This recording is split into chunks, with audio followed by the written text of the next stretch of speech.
Bonjour les amis, nouvelle vidéo et nouvelle énorme révélation, et c'est pourtant une révélation qui a été passée totalement inaperçue. Car il y a 35 ans, Paris Match, donc vous voyez, il n'y a rien de complotiste, là on est dans du mainstream pur, révélait l'existence de loges lucifériennes pédosataniques, révélait des photos, des preuves, des témoignages, et depuis 35 ans, rien n'a absolument changé. Regardez bien l'extrait qui va suivre, c'est hallucinant. Et oui, l'affaire de Jeffrey Epstein occupe notre esprit, mais dites-vous bien que cela existe depuis bien longtemps et qu'il n'y avait pas besoin d'un Américain pour créer un réseau. Nous avons nos propres réseaux en France et elles sont bien souvent, malheureusement, liées aux loges maçonniques. Et je remercie encore une fois l'excellente chaîne d'Alexandre Le Breton. Je n'arrive pas à le joindre, donc s'il me regarde, qu'il n'hésite pas à m'envoyer un message sur X notamment, où je le suis. Mais juste avant de voir l'extrait, comme d'habitude, j'ai besoin de votre soutien, alors n'hésitez pas à vous abonner, le pouce, le commentaire, le partage et le boost également de la vidéo. Je remercie tous les donateurs sur Tipeee ou sur YouTube, c'est une aide considérable. Et puis je remercie tous ceux qui m'ont rejoint sur Patreon. Patreon, c'est un espace de liberté totale où vous avez du contenu exclusive. Cette semaine, une vidéo de 45 et une autre vidéo de 50 minutes avec des révélations totalement folles sur l'envers du décor des médias alternatifs. On regarde l'extrait et on en parle juste après. Comparer, varier les sources, regarder ce que les autres médias disent sur un sujet. Si aucun journal, aucune chaîne de télé, aucune radio n'a parlé d'une info, eh bien c'est probablement qu'elle est fausse. En avril 1997, le magazine Paris Match, numéro 2497, publiait l'interview du journaliste Bruno Foucheroux par Michel Perrard. Il s'agit là de l'affaire Alliance Crypten. Il serait aujourd'hui impensable de lire de telles choses dans un média mainstream, tant les rédactions ont été verrouillées et le sujet blackboulé. Voici quelques extraits plutôt explicites en matière de loges lucifériennes et de sorciers comploteurs. Les réseaux pédophiles, tels que les a révélés l'affaire Dutroux, sont parfois patronnés par des sectes d'inspiration satanique. Elles se livrent sur les enfants que leur procurent des rabatteurs à des rituels sadiques qui peuvent aller jusqu'à la mise à mort. Nous disposons actuellement d'une dizaine de témoignages d'enfants qui, de Nice à Paris, en passant par Bordeaux et Limoges, racontent la même chose. Tous ont été contraints de participer à des mises en scène extrêmement ritualisées au cours desquelles ils ont été abusés. Or, les psychiatres vous diront que 90% des enfants de moins de 12 ans qui parlent de violences sexuelles ne mentent pas. Ces témoignages, qui sont désormais à l'instruction, révèlent que des réseaux pédophiles se sont structurés autour d'organisations pseudo-mystiques. Pour les adeptes de ces sectes, il s'agit de donner un cadre à leur délire, une cohérence à leur perversité. Les adultes sont attirés par les déviances sexuelles et le sadisme qu'impliquent certains rituels. Mais il ne faut pas voir dans ces cultes un simple décorum avec candélabres, crâne humain et messe noire, dont la seule fonction serait d'exciter les pédophiles. Il y a derrière tout cela un véritable discours destiné à justifier le passage à l'acte et la destruction de l'enfant. Les sectes aident les pervers sexuels non seulement à assouvir leur plaisir, mais surtout à s'accepter et à se revendiquer comme tels. Lors de ces cérémonies, les adeptes sont exhortés à vivre par-delà le bien et le mal. Ils évoquent souvent une, entre guillemets, purification et une union des énergies. Ce qui suit pourtant se résume le plus souvent à une grossière partouze dans laquelle les enfants tiennent, malheureusement, le rôle principal. Parfois c'est pire, les films saisis récemment par la gendarmerie dans le sud de la France montrent des bébés de 9 semaines abusés dans un décorum délirant par des adultes. Depuis quelque temps, Scotland Yard alerte régulièrement des polices européennes sur la montée en puissance de ces cercles sataniques ou sadiques, car on ne sait plus comment les appeler. L'affaire Dutroux a servi d'électrochoc. Aujourd'hui, des enquêtes sont lancées tout azimut. La tâche est difficile, car ce réseau de pédophiles, cristallisé autour de sectes versées depuis longtemps dans la magie sexuelle, sont, de par le fait de diverses circonstances, arrestation de membres, concurrence d'un groupe sur l'autre, disparition de grands maîtres, extrêmement mouvants. Samir a effectué 2 voyages en Belgique, en 1988 puis en 1992.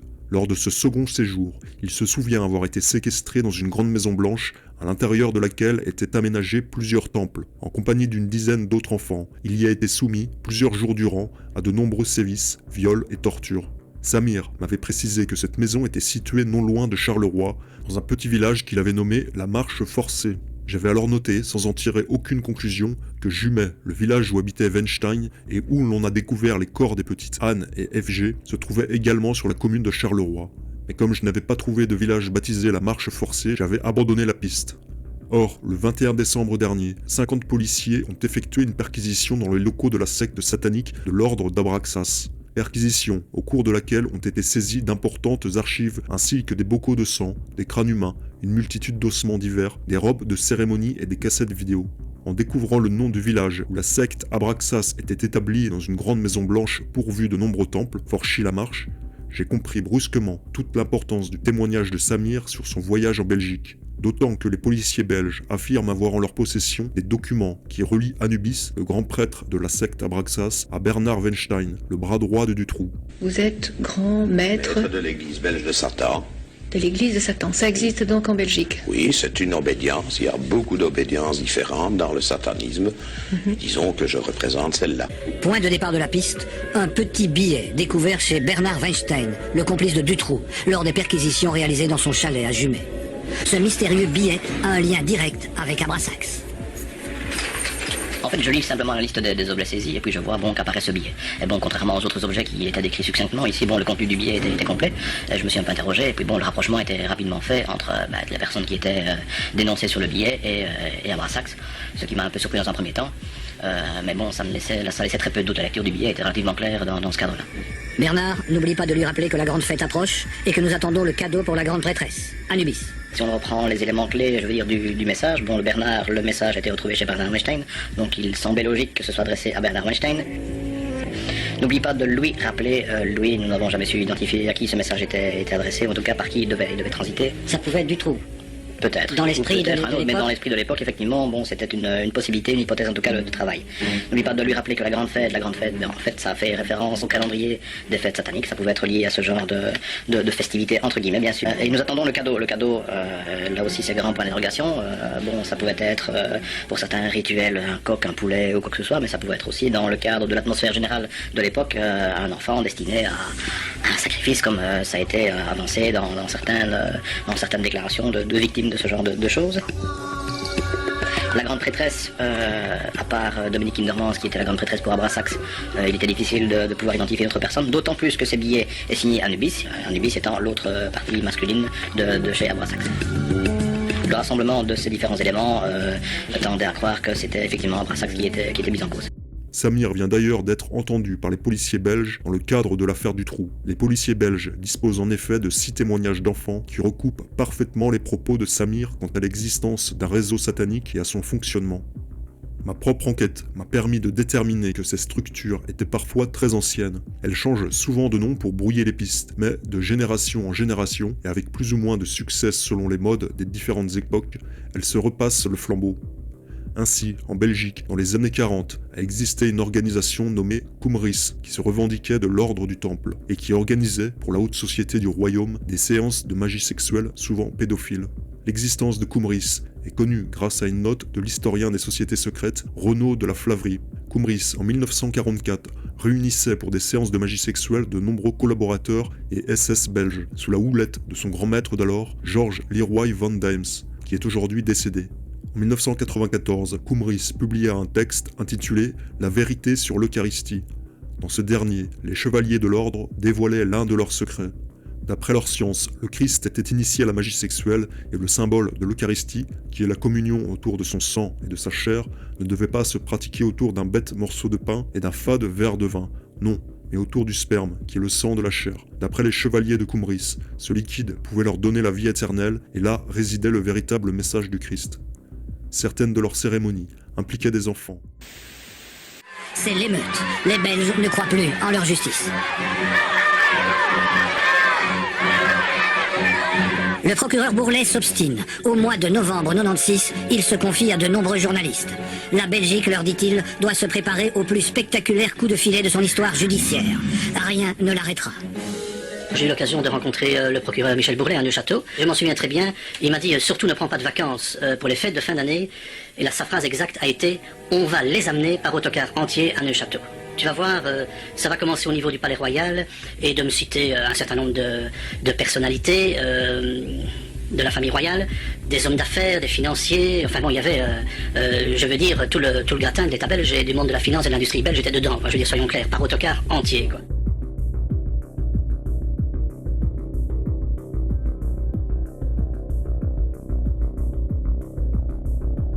Je suis persuadé que certains d'entre vous, bien sûr, ont l'espoir que suite à cette enquête de Paris Match, d'ailleurs si vous allez voir la vidéo sur la chaîne YouTube d'Alexandre Le Breton, vous avez le lien sur l'article de Paris Match. Eh oui, le magazine, l'article, rien n'a disparu. Eh bien, je suis sûr que vous vous demandez, forcément, qu'il y a eu une enquête, et les responsables ont été fortement, bien sûr, réprimandés, bien sûr, ont fini en prison, hein, pas de peine de mort, vous le savez en France, pour ce genre de crime, et puis qu'il y a eu une véritable enquête sur les loges maçonniques. Pas du tout. Et oui, on se rend compte qu'on était au courant de tout ça depuis bien longtemps, mais que surtout les médias mainstream à l'époque, ils étaient capables d'en parler.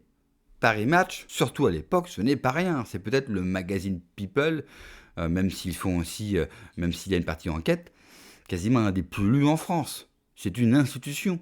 Et eux font une enquête, et allez voir l'article, c'est vraiment un gros article, hein, c'est plusieurs pages, avec témoignages, preuves à l'appui, ils parlent des loges, ils parlent bien sûr de l'adoration de Lucifer dans ces loges, ils en parlent sans aucun problème. Et à l'époque, bien sûr, on ne les traite pas d'être anti-franc-mac. Aujourd'hui, quand vous traitez de ce type de sujet, on vous accuse d'être anti-franc-mac et de favoriser les théories du complot à propos de la franc-maçonnerie. Oui, sauf qu'il n'y a pas de complot, il n'y a aucun complotisme vis-à-vis des loges maçonniques. Les loges maçonniques sont un problème, un sérieux problème en France.